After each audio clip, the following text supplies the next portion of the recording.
भोकरदनमध्ये 61 लाखांचा गुटखा जप्त.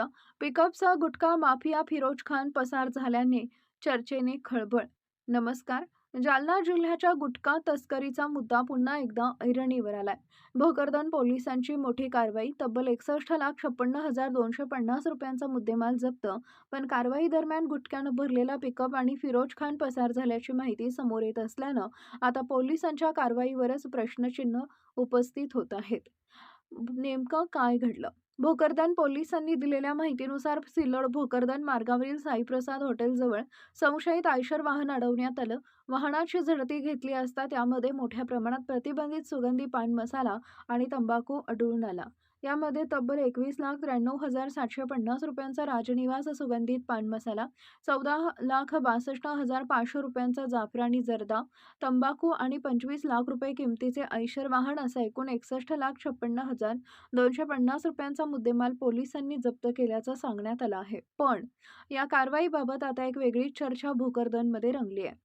विश्वसनीय सूत्रांकडून मिळालेल्या माहितीनुसार पोलिसांची कारवाई कथितरित्या पहाटे 5:30च्या सुमारास फिरोज खान यांच्या गोदामाजवळ झाली.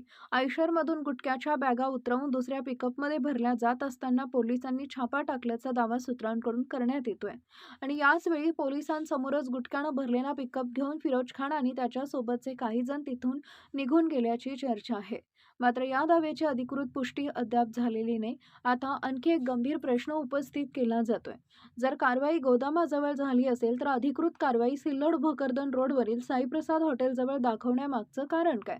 आयशर रस्त्यावर पकडला की गोदामातून? आणि जर गोदामा परिसरातच गुटख्याचा साठा दुसऱ्या वाहनात भरला जात होता तर त्या पिकअपचा आणि त्यातील मालाचा तपास झाला का? याशिवाय सोशल मीडियावर आणखी एक चर्चा सुरू झाली आहे. आयशर कंपनीकडून पैशांची वसुली होऊ नये म्हणून आयशर रस्त्यावर पकडल्याचा बनाव करण्यात आला का? ही केवळ चर्चा आहे की त्यामागे काही तथ्य आहे याचा खुलासा तपासातूनच होणार आहे. दरम्यान या प्रकरणात कंटेनर चालक विद्याराम श्यामलाल कश्यप आणि फिरोज खान मेहमूद खान यांच्या विरुद्ध गुन्हा दाखल करण्यात आला असून या प्रकरणाचा तपास पोलीस उपनिरीक्षक प्रवीण सोनवणे करत आहेत. आता सर्वात महत्त्वाचा मुद्दा. 61 लाखांचा माल पकडला, पण जर गुटख्यानं भरलेला पिकअप खरोखरच निसटला नसेल तर मग तो कुठं गेला? त्यामध्ये नेमका किती माल होता? फिरोज खानपर्यंत पोलीस कधी पोहोचणार आणि या संपूर्ण कारवाईची प्रत्यक्ष पार्श्वभूमी काय आहे? या सर्व प्रश्नांची उत्तरं पोलिसांच्या तपासातून समोर येणं गरजेचं आहे.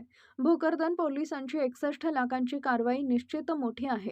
मात्र या कारवाईभोवती निर्माण झालेल्या चर्चाही पोलीस अधीक्षकांनी निष्पक्षपणे तपास करून वस्तुस्थिती जनतेसमोर आणावी अशी मागणी आता जोर धरतीये. कारवाई मोठी, रक्कम मोठी आणि त्याहून मोठे प्रश्न. भोकरदनच्या या गुटखा प्रकरणात पुढं नेमकं काय होतं याकडे आता संपूर्ण जालना जिल्ह्याचं लक्ष लागलंय.